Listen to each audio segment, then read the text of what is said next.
May the peace of Christ be with you. Welcome to day 3 of our discussion of Cicero's De Officiis. Today we'll be talking about Book 3. Book 3 begins, like Book 2, with a reflection on current circumstances for Cicero, particularly on the fall of the Republic. He writes about this fall as the kind of occasion for the writing of the book. On page 86, he begins Book 3 with, "Marcus, my son, the Publius Scipio, who was first hailed as Africanus, was fond of saying, as his contemporary Cato noted, that he was never less at leisure than in his leisure time, and was never less lonely than when he was on his own. What an impressive remark, so worthy of a great and wise man, intimating as it does that even when he was at leisure, he bent his mind to business, and when he was alone, he would commune with himself, so that he was never idle, and did not occasionally feel the need for conversation with someone else. Thus the two situations which induce depression in others, leisure and solitude, would stimulate him." So this leisure, or as the Romans would say, otium, which is the opposite of negotium, business or busyness. Otium is an occasion in the Roman mind for the business of thought, right, of reflection, of the pursuit of wisdom. So again, Cicero is saying that he's going to, in some ways, we might say, almost redeem the time during this constitutional crisis, this failure of the Republic, to think about the pursuit of wisdom and to pursue truth. So in Book 3, we see some of the finest thinking of De Officiis, as Cicero takes up his main purpose of completing Panatius's thought. Panatius had laid out a view of the honorable and a view of the useful that Cicero fairly closely follows in the first two books of De Officiis. But the third book is concerned with what to do when the honorable and the useful seem to conflict. And it's an interesting and rich argument. It can be summarized fairly simply, though, because Cicero's essential thesis is that the honorable and the useful never actually conflict, that they are the same and therefore can't be in conflict. He says on page 87 that, where is it?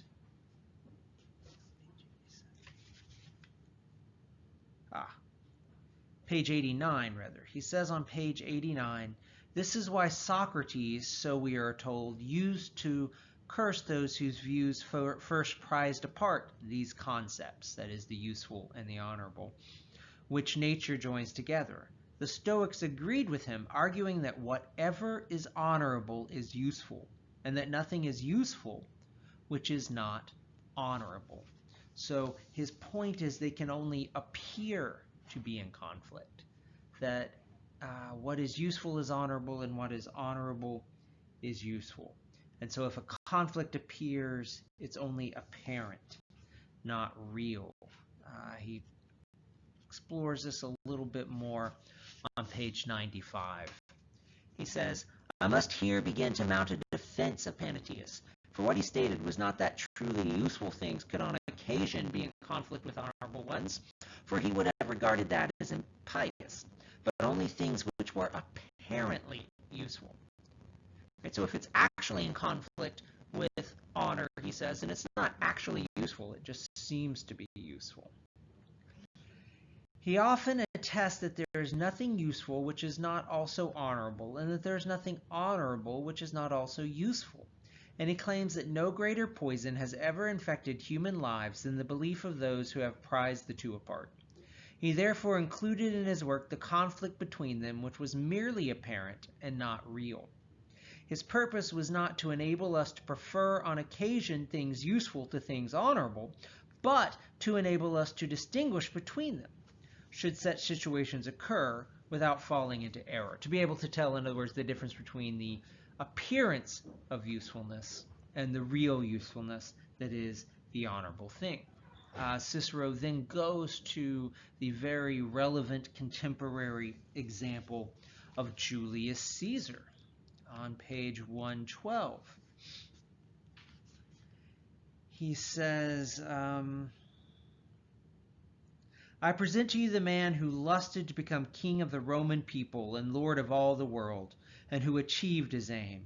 Anyone who says that this ambition is honorable is a lunatic. It justifies the extinction of laws and liberty, and regards the squalid and accursed subjugation of them as magnificent.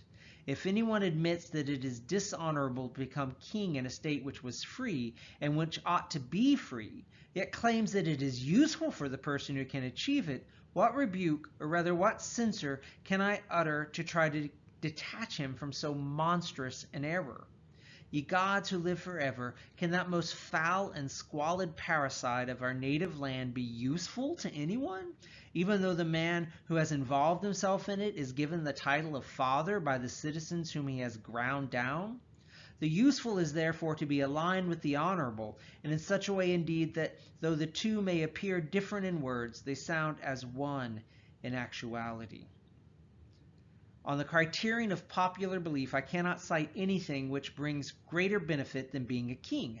But when I begin to direct my rational thought back to the truth, I find by contrast that nothing is more useless to the man who has attained that eminence unjustly. For can worries, anxieties, fears by day and night, a life fraught with ambushes and hazards, be useful to anyone? Right? So he makes a really actually simple point when you think about it. He says, it looked like it would be dishonorable but useful for Caesar to declare himself dictator for life, to essentially make himself king of the Romans. But then he says, but look how it ended up, right? Caesar ends up assassinated. He ends up dead. So was it actually useful? Cicero says, no, it wasn't actually useful. It appeared useful at the time, but in the end, it couldn't have been useful because it was dishonorable. And you see that it ends, with his death, which is obviously not a good thing for him, right? Not actually useful in the long run. And so for Cicero, the useful and the honorable can't be separated. And really, in a sense, it's because the honorable is part of the highest good, part of the summum bonum for Cicero. And so use is actually then, what is useful is to be defined by what contributes to that highest good. And so if being honorable is part of the highest good, that is the virtuous, the honorable life, then nothing can be useful that doesn't contribute to that. He talks about this on page 96. He says, if indeed, this is at the top of page 96, if indeed there is nothing so opposed to nature as the shameful, for nature demands things that are upright, appropriate, and consistent, and it despises things opposite to these. And if nothing is so much in keeping with nature as the useful, it is clear that the useful and the shameful cannot coexist in the same action. Then again, if we are born to embrace the honorable, and this must either be our sole purpose, as Zeno thought, or at any rate must be accounted to have immeasurably greater weight than all else, as Aristotle argues, right? So either the honorable is the highest good, the summum bonum, or it's a major factor of. Then the necessary conclusion is that the honorable is either the sole or the highest good. Now, what is good is certainly useful, and so whatever is honorable is useful. Because if it's not contributing to what is the highest good, the greatest good, then you can't really say it's useful. And so the honorable and the useful are therefore one and the same. Or to look at this, then that's sort of to look at it from the theoretical angle. To look at it from the more practical angle, Cicero is saying that no apparent utility outweighs the value of honor, of good reputation, of virtuous living, and the good that those bring to a person. We might look at page 81 for this point. He says, therefore, to revert to the point from which my discussion digressed, there is no vice more squalid than greed. Whoops, I'm sorry, that's the wrong page. I got my pages mixed up there. Page 111. That's what I was looking for. I'm sorry. Page 111. He says, so is there anything of such great value or any advantage so much worth winning as to cause you to lose the luster and repute of a good man? What can this so-called benefit confer which is commiserate with what it takes away? If it robs you of the title of good man and deprives you of good faith and justice. For what difference is there between a man transformed into a beast and one who retains human shape but exhibits the monstrous behavior of that beast? So if the honorable, the virtuous, right, to be such is the good in human life, then nothing can be worth undermining that. So anything that would do that would only appear to be useful, but in the long run, in the big picture, would not be useful. And so he gives us some examples of this. For instance, he talks about oaths, right, and the keeping of oaths, and when an oath should be kept and when it shouldn't, when it's honorable to break it, when it's honorable to not. Page 120. He says, so far as oaths are concerned, what we must grasp is not the fear they induce, but their impact. For swearing an oath is a scrupulous affirmation. You must keep the pledge which you made solemnly as though God were witnessing it. What is at issue here is not the anger of the gods, which is non-existence, not because he doesn't, like the Epicureans, believe in a higher power, but rather because he believes that higher power is not capable of anger or of emotional disturbance. But he says what is at issue is justice and good faith. As Ennius so splendidly puts it, O winged faith, with kindly eye, an oath witnessed by Jupiter. So the man who renounces his sworn oath renounces the goddess Faith, whom our ancestors decided to set next to Jupiter, best and greatest on the Capitol, as a speech of Cato attests. So what's he saying? Well, in a way, what he's saying here is it may seem advantageous at times to break our oaths if we get something by it, but then we have to look at in the long run, is it advantageous to undermine good faith? Is it advantageous to live in a society in which people break oaths? This is something like the golden rule, something like do unto others, not really from the same kind of motivation that we hear that rule from Christ, but a similar idea. Or we might compare it to the much later categorical imperative of Kant, who says, don't do anything you wouldn't rule to be a universal law or rule. So it might, in the moment, get us ahead somehow to break an oath, Cicero says, but it would not be useful for us to live among oath breakers, to contribute to a society of oath breaking. He also points out that it would not be useful for us to simply to deform our own character through the breaking of oaths or the breaking of promises, because for Cicero, dishonor is a kind of deformity. He says on page 120,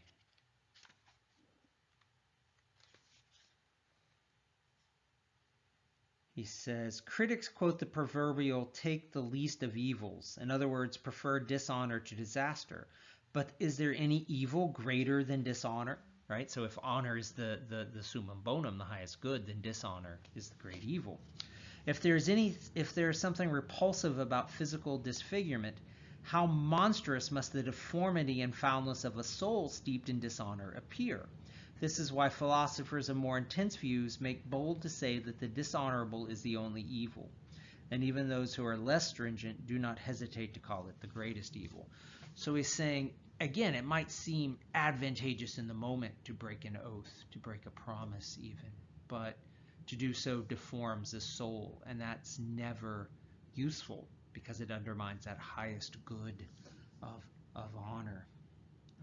He does though point out that just as the usefulness can sometimes be only apparent, sometimes the honor can be only apparent as well. And his example of that is the murder of Caesar, right, which he endorses in sort of qualified ways.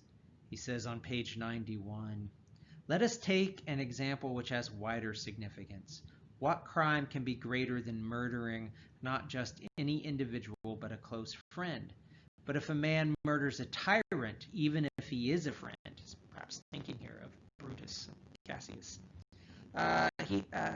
even if he is a friend, has he thereby implicated himself in a criminal act?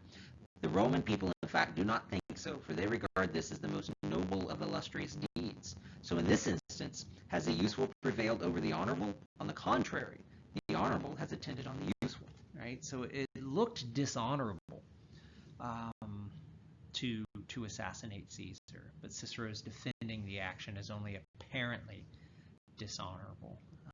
But in fact, the murder of a tyrant, Cicero elsewhere refers to Caesar as having committed the blackest crime of all, of trying to declare himself king of the Romans. So much of what Cicero argues in Book 3, then, this idea of the honorable as the highest good, is rooted in the Stoic idea of natural law, universal principles discernible through the exercise of reason. That if we if we apply natural law, if we seek reason in the Stoic sense, then we will see how the useful and the honorable are identical. So he gives us some examples of this. For instance, he argues for property rights as a kind of fact of nature. On page 91, toward the bottom, he says, "If a person deprives his neighbor of something and furthers his own advantage by another's loss, such behavior flies in the face of nature more than the death or poverty or pain or anything which can affect our persons or our external possessions. For first and foremost, it undermines the fellowship and alliance between members of the human race. Should the Spirit move us to plunder or to assault our neighbor for our own profit, that fellowship between the human race, which so closely accords with nature, must inevitably be dismantled. Take this parallel. If each of our bodily limbs took the notion that it could flourish by appropriating the strength of the adjacent limb, then the whole of our body would inevitably be weakened and would die." Right, so the analogy is suggesting that there's a natural law binding men together, and to rob our fellow man is to rob ourselves, to in some sense then destroy ourselves. And so the rights of justice, the rights of, for instance, property, are for Cicero founded in this concept of natural law and the Stoic idea of the universal unity of humanity, of human beings, the universal bond that gives all people dignity and rights. Obviously, this Stoic concept will be highly influential in the history of thought, including in the American founding, the Constitution. He says on page 93, "As for those who argue that we must take sympathetic account of fellow citizens but not of outsiders, they are destroying the fellowship common to the human race." So he says it's not just Romans, right, but all human beings who must be given consideration under natural law. Fellowship common to the human race, and once this is removed, kindness, generosity, goodness, and justice are wholly excluded. Those who dispose of these virtues are to be convicted further of sacrilege against the immortal gods, for they abrogate the alliance between men which the gods have established. So Cicero really sees the gods as figures for natural law, for these universal principles of reason that govern the universe and govern human beings' interaction with each other. So for Cicero, law is not an arbitrary thing. Law is founded in nature itself, that is in the order of things. And so natural law then demands that we use our reason to live honorably in accordance with the natural law, and that this is what's really useful. It's not useful to strain against the order of things, the natural law, for self-interest. We can pursue self-interest, he says, but only when we can do so without injustice. He makes this point most clearly on page 98. He says, "We are not, however, obliged to forego our own interest and to allot them to others when we need them ourselves. Each of us should safeguard any personal interest which does not cause injustice to another." Crispius, as usual, puts it neatly when he says, "A runner on the racetrack must strain and compete with all his might to come first, but on no account must he trip or hand off a fellow competitor. And likewise in life, there is nothing wrong in an individual seeking what is in his own interest, but is unjust to deprive another." And so Cicero says, you can compete. Say you have a shop, and this other guy has a shop, right? There's nothing wrong in hoping and endeavoring to outsell him and to profit. But if you actively cheat to undermine him, then you have violated the natural law that binds men together. Or he uses extensively the analogy of real estate deals. There's nothing wrong with selling your home and hoping to get a good price for it, he says. But if you know the house is in bad shape and attempt to deceive the buyer about that, then you have violated the natural law and you have acted dishonorably. And in the end, that will not be useful to you. You may profit in the short term, but you won't profit long term by undermining the good in that way. Then as he draws to a close, he starts to offer some practical guidelines for keeping honor and utility in sync.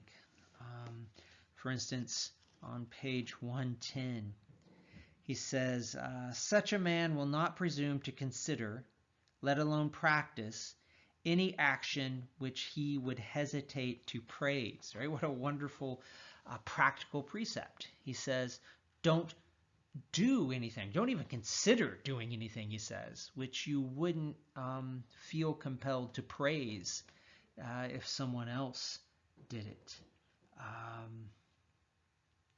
And then he returns at the end of the book to that crucial link with which we began, between idea and action, between conception and behavior. He writes on page 124, "We are left with the fourth subdivision, which comprises propriety, restraint, moderation, self-control, and temperance. Can anything, I ask, be useful if it is opposed to this chorus of virtues? Some philosophers, the Cyrenaics, who derive their name from Aristippus of Cyrene, and the Anarchicarii, so-called, have argued that all good lies in pleasure, and have maintained that virtue is praiseworthy merely because it is productive of pleasure. These schools are now defunct, but Epicurus is fashionable, and he is the supporter and sponsor of virtually the same doctrine." So now he's coming back to his attack on Epicureanism. "If we intend to defend and preserve the honorable, these are the foes with whom we are to fight it out, on foot and on horseback, as the saying goes. For if not merely the useful, but also the happy life in its entirety depends solely on the vigor of our bodily constitution and the considered prospect of it remaining so Metrodorus has written, it is inevitable that this concept of the useful, even considered at its highest, as the philosophers advocate it, will be at war with the honorable." So he's attacking Epicureanism and reasserting that what we view as the summum bonum, as the highest good, has profound implications for how we live. He says, for to begin with, what role will be afforded to practical wisdom? Is its function merely to seek out pleasant experiences from every quarter? His implied answer is obviously not. How wretched the servility of that virtue would be, playing handmaid to low pleasure. What duty is assigned to wisdom? To deploy our understanding to discriminate between pleasures? And he says that makes wisdom nothing more than trying to figure out what would be most fun, most pleasant. He says wisdom must be meant for something higher than that. Even assuming that no task is more pleasant than this, what more degrading duty can be imagined? Again, if a man argues that pain is the greatest evil, what role in his thinking is there for courage, which sustains pains and toils? So there's that C.S. Lewis-like point that he made at the beginning of De Officiis, right? If the highest good in life is just the avoidance of pain, then there's no reason to be courageous. But courage seems to be something we all admire, right? So there must be some reason for that.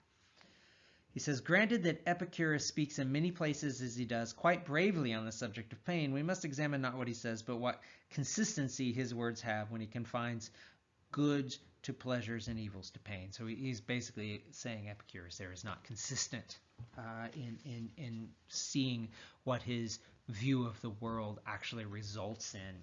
And there's that very Roman insistence on the practical results of belief, right? What does it result in?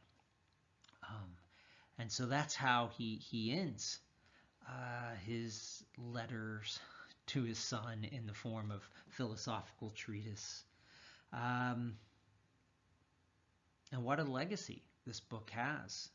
De Officiis in particular, and Cicero's work more generally, have had a great impact on the development of thought in the Western world.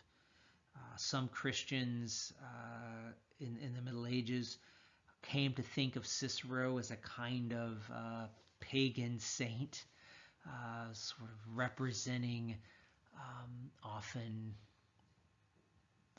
the best of humanity without benefit of grace, sort of the finest a pagan thinker can be. He had a huge influence on the history of eloquence and writing and oratory. There were writers in the Renaissance, in the 16th century, who thought of themselves as Ciceronians, meaning they endeavored to copy Cicero's syntax, the rhythms of his writing, even his vocabulary, his diction. They would use no word in Latin composition that Cicero hadn't used himself. His emphasis on virtue as a key part of formation contributes greatly to ideas of education and the liberal arts in the Western world. And so just a vastly important thinker. And so some things to think about as you look back on your reading of Cicero. How might Cicero's principles be put into action in life today? We might pause and ask ourselves how Cicero's precepts might change public life in America, right? What if our politicians and our political commentators were essentially Ciceronian in their approach to statecraft? And you might just ask yourself, what concept from Cicero are you most likely to remember and perhaps even to personally apply in your own pursuit of virtue and honor?